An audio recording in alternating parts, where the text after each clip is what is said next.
Hey everyone, I have a pretty big interview actually coming up tomorrow, so I figured that I'd bring you all along with me, show you how I successfully prepare for my interviews. Let's get into it.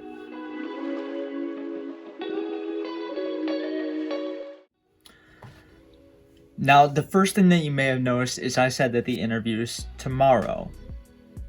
That's because you need to prepare in advance. You can't just roll out of bed and expect to do well on an interview.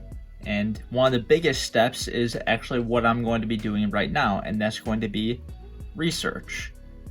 Not only should the company that you're applying for or the job that you're applying for, should they be researching you and looking into you, reading your resume, whatever, but you should also be researching them. You should be looking at their website, looking at LinkedIn pages. So I'm going to spend some time doing that, and I'll let you guys know when I'm done. Alright, so I just finished going through the company's website, and I found quite a bit of useful information on there. Only took about 30-45 minutes, and I was able to really prepare myself well for the interview tomorrow. In that 45 minutes, let's say, I was able to answer a lot of the questions that I would have had, and now I have some information that I can use kind of as firepower for the interview tomorrow. A lot of it's about specific programs that I'd be tasked with running if I got the job. Specific things about the culture at this job. Stuff like that. And by having that information already, now I don't need to ask questions about some of that stuff during the interview, thus not wasting the interviewer's time. And also, if I want to make reference to any of it, it shows the interviewer that 1, I took the time to research about the company, which means that I care about getting the job. 2, I can understand information that's not straight up told to me because obviously I had to figure this out somewhere. And 3, I'm able to make connections because it's something that I saw here and I'm now going to be connecting it to something that we're talking about later. And those 3 things are things that interviewers and companies often love when they're interviewing people. If you're able to show that you care about getting the job and also that you are able to kind of adapt and use some of the stuff that they care about to connect it to yourself and your own skill sets, they're going to be much more likely to hire you or bring you on for that second interview. So taking 30-45 minutes is really, really useful. I know it might seem like a lot, but if it's a job that you actually do care about getting, it's nothing.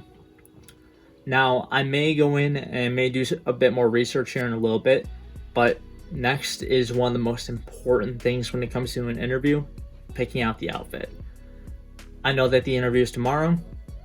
That's why I'm picking out the outfit today. I don't want to be rushing when I get out of the shower or get up in the morning to find something to wear. I want to have everything all set and neat and I just have to put it on. So I will show you guys what I end up picking out and I'll tell you guys why I pick it out here in a little bit.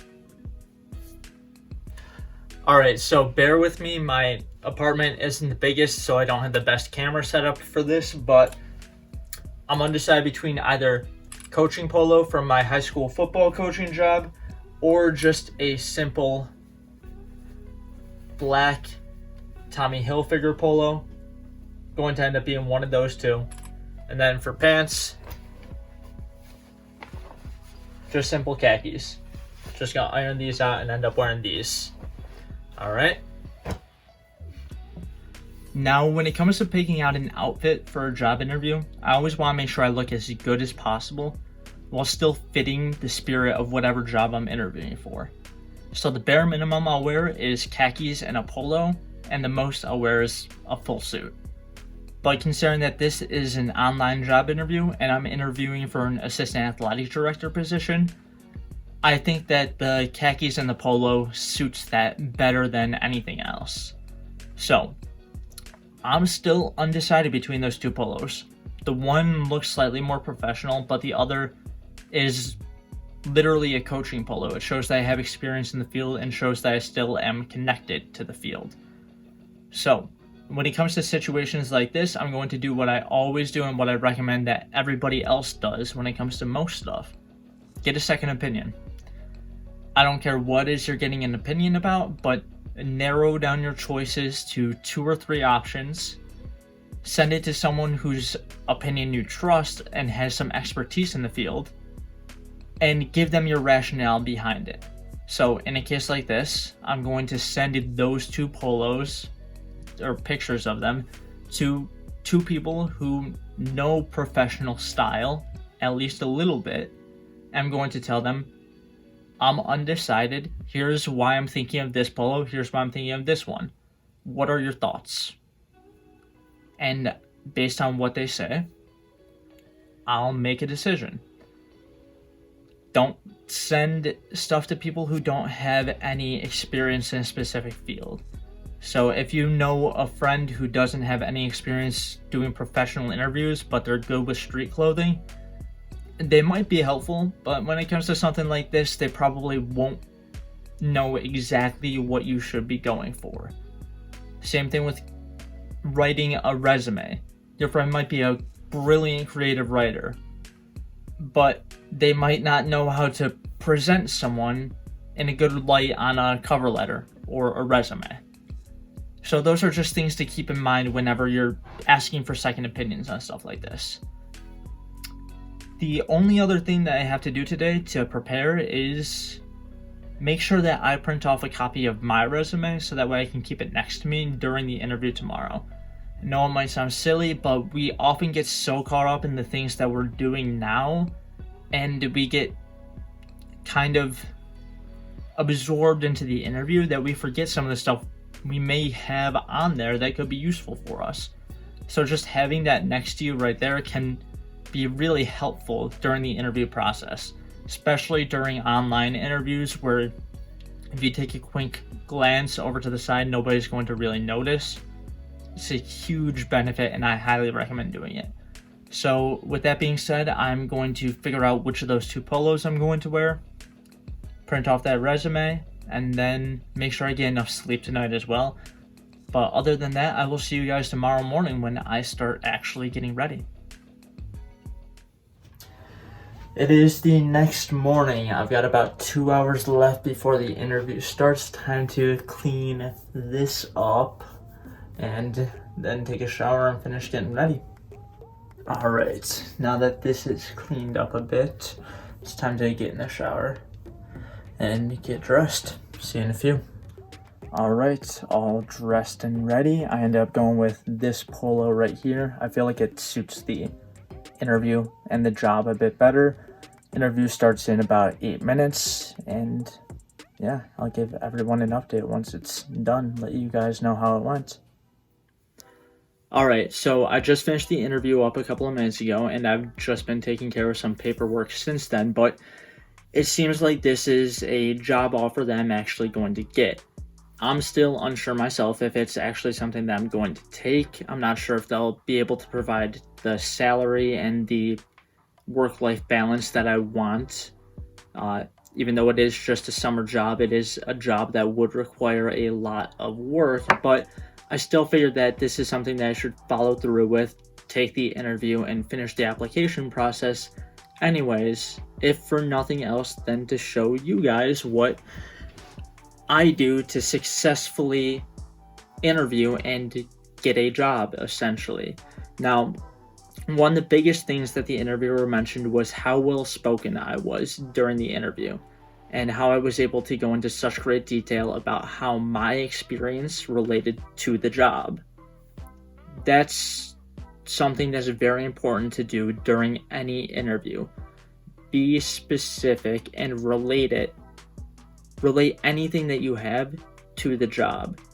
I don't care if you use one experience a different way for one job interview than you do for another job interview, but just make sure that you relate it to that job. Interviewers want to hear about how your experience is going to help them and their company in particular. And the part about being well spoken, that comes down to the preparation aspect.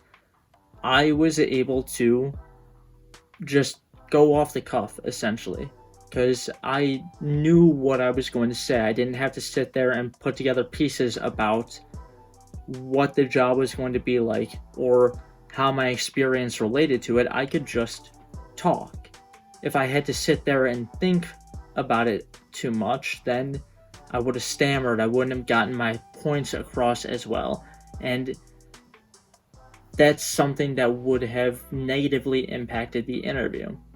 So by and large, the things that helped out the most were preparing well, and then being able to relate the things that I've done specifically to the job. And these are things that are simple and that pretty much anybody can do. You can take whatever experience you have, and I'm sure that there's a way that you can relate it to almost any interview out there for any position. Like I said, I'm not sure if this is a job that I'm going to end up taking in the long run. It depends on what type of salary they want to offer me. I know it's just a summer job, but that's going to be important to me, particularly because this is my last free summer before I move on to law school. But we'll see. Yeah, there's not much more to say. Just make sure that you prepare and stay calm during the interview. If you do it well, then whoever's interviewing you should almost be a friend towards the end of it, because they're going to be your coworker if it goes well. So if you can turn it into a friendly situation, then you've essentially won.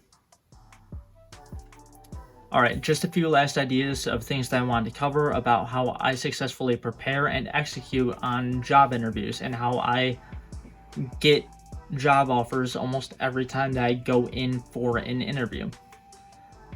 The biggest thing, I've mentioned it several times already, preparation. Make sure that you know what the company is about and how your experience relates to that. That way you know what to say and you don't get too nervous during the interview. You can kind of just flow.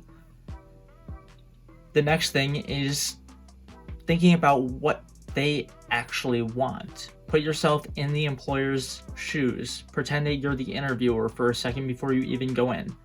Think about why they made that posting and what they're looking for in an applicant. If you can convince them that you're what they're looking for, you're a lot more likely to get called back for a second interview to pique their interest. But the final thing, and this I think is the most important, is become the interviewer's friend.